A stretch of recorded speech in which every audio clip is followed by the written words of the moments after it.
عورت کی ماہواری جلدی آ جائے تو کیا کریں؟ کسی خاتون کو 10 یا 15 دن پر ہی ماہواری آ جاتی ہو تو اس کی نماز وغیرہ کے لیے کیا حکم ہے؟ جاوید صاحب انڈیا سے۔ دیکھیں، دو مینسز کے درمیان کم سے کم 15 دن کا ڈسٹینس ضروری ہے۔ اگر 15 ڈیز گزرنے سے پہلے ماہواری آ گئی تو وہ استحاضہ ہے، وہ حیض نہیں ہے، خوب سمجھ لیں۔ غصے میں ہوش نہ رہا تو کیا طلاق ہو جائے گی؟ کسی مرد نے بیوی کو زیادہ غصے میں طلاق دی کہ اسے ہوش نہیں تھا تو کیا طلاق ہو جائے گی؟ شمس الاسلام انڈیا سے۔ دیکھیں، غصے میں طلاق واقع ہو جاتی ہے۔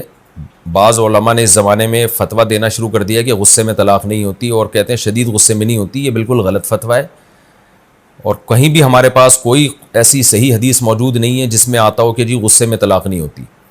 بعض اہل حدیث علماء وہ اس سے استدلال کرتے ہیں، لا طلاق ولا عتاق فی اغلاق، حدیث میں آتا ہے کہ جب انسان پر رائے اور فکر کے دروازے بند ہو جائیں، اغلاق کہتے ہیں تالے کو کہتے ہیں، تو جب عقل پہ تالا لگ جائے تو حدیث میں آتا ہے نہ غلام آزاد ہوتا ہے اور نہ بیوی کو طلاق ہوتی ہے۔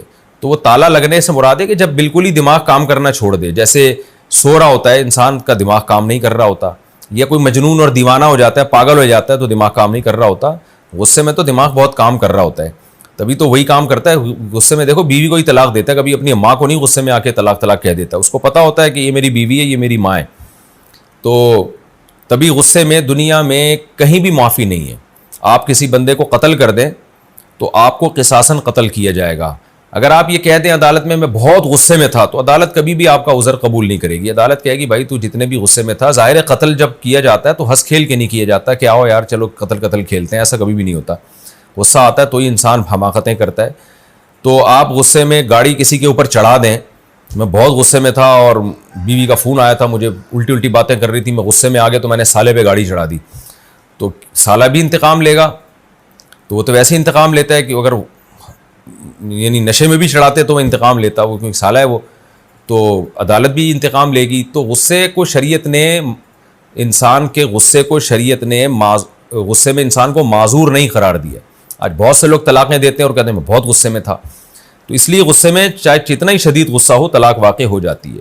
ہاں، بعض دفعہ انسان نفسیاتی بیمار ہوتا ہے تو وہ واقعی مینٹلی بیمار ہوتا ہے وہ، تو اگر کوئی واقعی مینٹلی بیمار ہے، کوئی نفسیاتی پرابلم ہے اس کے ساتھ، بعض دفعہ ہم نے دیکھا ہے بعض لوگ کا غصے میں یہ حالت ہوتی ہے کہ وہ بالکل ہی کنٹرول سے باہر ہو جاتے ہیں، ان کے عجیب سی کیفیت ہو جاتی ہے، وہ بیمار ہوتے ہیں، تو وہ واقعی غصے میں ان کا دماغ کام نہیں کر رہا ہوتا، ان کی عادات اور حرکات و سکنات بالکل ایب نارملٹی والی ہو جاتی ہیں۔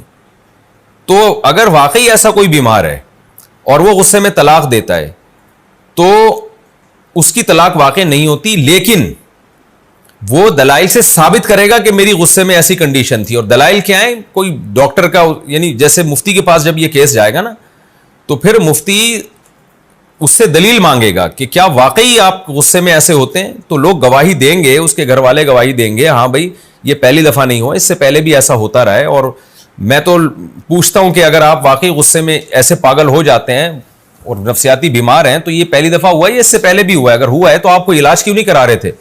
تو اگر کسی کے دلائل سے یہ بات ثابت ہو جاتی ہے کہ واقعی وہ ایسا تھا اور اس کے پاس اس کا ایک ثبوت بھی پیش کرے وہ، تو پھر اس کو یہ فتویٰ دیا جاتا ہے کہ آپ کی طلاق واقع نہیں ہوئی۔ لیکن ایسے ہزاروں میں 2-4 لوگ ہی ہوتے ہیں، ایسا نہیں ہوتا کہ کیونکہ آج جو بھی طلاق دیتا ہے غصے میں اور پھر بعد میں کہتا ہے میں تو غصے میں پاگل ہو جاتا ہوں، تو ایسے پاگل تو سب پوری قوم پاگل ہے، اس طرح تو غصے میں پوری قوم پاگل ہو جاتی ہے غصے میں۔ یہ وہ والا غصہ نہیں ہے، جو واقعی بیماری والا غصہ ہو اور بیمار آدمی ہو اور غصے کی وجہ سے اس کو واقعی مینٹل اس کا کام کرنا چھوڑ دیتا ہو اور وہ ثابت بھی کرے، قسم بھی اٹھائے، اور اس پر ایک پورا پروسیس ہے وہ علماء جانتے ہیں، اس پروسیس کے تحت جب کسی مفتی کو یہ تحقیق ہو جائے گی کہ واقعی یہ سچ کہہ رہا ہے، اس میں ثبوت مانگے گا اس سے مفتی، تو پھر اس کو فتویٰ دیا جائے گا کہ یہ طلاق واقع نہیں ہوئی ہے۔ لیکن نارملی جتنا بھی غصہ ہو خوب سمجھ لیں طلاق واقع ہو جاتی ہے۔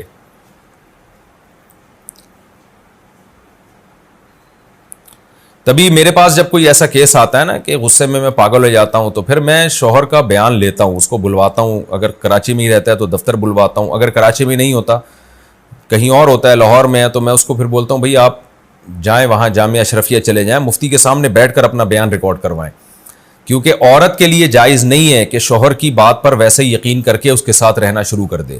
المرأۃ کالقاضی, عورت بھی شریعت میں جج کی طرح ہی ہوتی ہے. اگر شوہر نے غصے میں بیوی کو 3 طلاقیں دے دی, اب وہ کہہ رہا میرا دماغ کام نہیں کر رہا تھا, تو عورت کے لیے جائز نہیں ہے کہ اس کی بات پر بلا دلیل یقین کر لے. عورت اس سے تفتیش کرے گی, کیونکہ میاں کہہ دیتا ہے میرا دماغ کام نہیں کر رہا تھا, عورت کہہ دے گی بھئی یہ تو خود کہہ رہا ہے میرا دماغ کام نہیں کر رہا تھا. تو ایسا نہیں ہے, وہ باقاعدہ جو ہے نا وہ عورت اس سے جو ہے نا وہ دلیل مانگے گی کہ آپ کے پاس اس دعوے کی صداقت کی کیا دلیل ہے. اگر مرد کے پاس کوئی دلیل نہیں ہے, یا عورت کو تو پتہ ہوتا ہے اپنے میاں کے بارے میں کہ یہ واقعی نفسیاتی مریض ہے بھی کہ نہیں ہے, اور بعض دفعہ نفسیاتی مریض ہوتا ہے لیکن طلاق دیتے ہوئے اس کے دماغ صحیح کام کر رہا ہوتا ہے. تو صرف نفسیاتی پیشنٹ ہونا بھی کافی نہیں ہے, یہ بھی ثابت کرے گا کہ نفسیاتی پیشنٹ ہے, یہ بھی ثابت کرے گا کہ اس وقت بھی وہ اس پہ ایک نفسیاتی دورہ پڑا ہوا تھا. یہ دونوں چیزیں ثابت کرے گا, پھر فتویٰ دیا جائے گا طلاق نہیں ہوتی. نارملی حکم یہی ہے کہ غصہ چاہے کتنا ہی شدید ہو, ڈیورس اور طلاق واقع ہو جاتی ہے, کیونکہ یہ کام پیار سے ہوتا ہی نہیں ہے, شدید غصے میں ہی ہوتا ہے. عورت کون سے کپڑے